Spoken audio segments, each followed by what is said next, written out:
So we know we can chop up a text string using the left and the right functions to take a part from the beginning and a part from the end, but we can't use the left and the right functions for stripping parts of a date.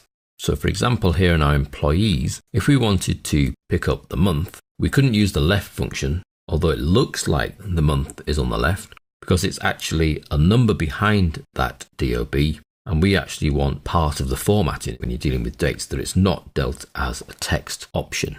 So if we want to extract part of a date, let's insert ourselves 3 columns and look at extracting the month, the day, and the year as 3 separate parts that we can then perhaps sort differently, do some further calculations on.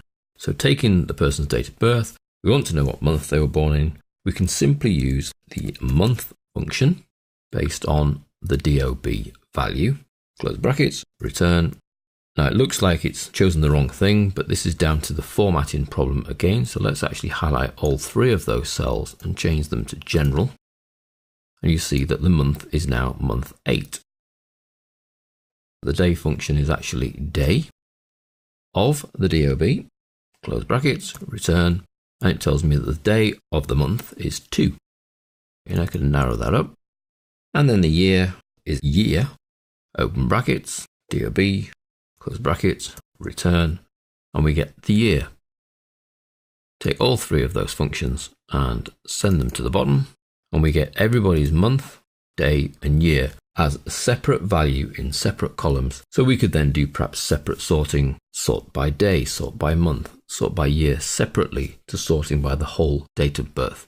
Now if you were to try put them back together, so if we inserted another column here and call that DOB2, we might attempt the concatenate function, so that's equals, as all functions start with an equals, concatenate the month, comma, a slash, comma, the day, comma, another slash, comma, the year.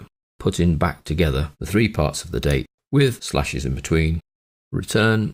Now you can see that although it has worked and displays as a date, it's not being treated as a date because it's left aligned.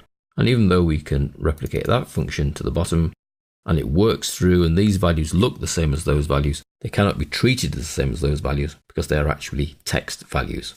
If you wanted to actually put back together the portions that make up a date and for them to turn out to be in a full date, we can't use the concatenate function.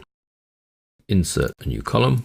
What we can do, let's call this DOB3, is use the date function.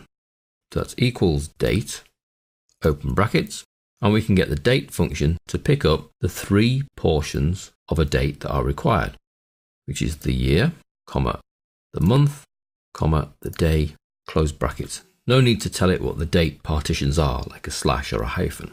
We simply pick up 3 parts of a date in the correct order, return, and you can see that is then turned into a proper date. And we can replicate that to the bottom. So there we have a full circle really, the ability to take apart a date into its 3 components of a month, day, and year, and then the ability to put dates back together based on the 3 components.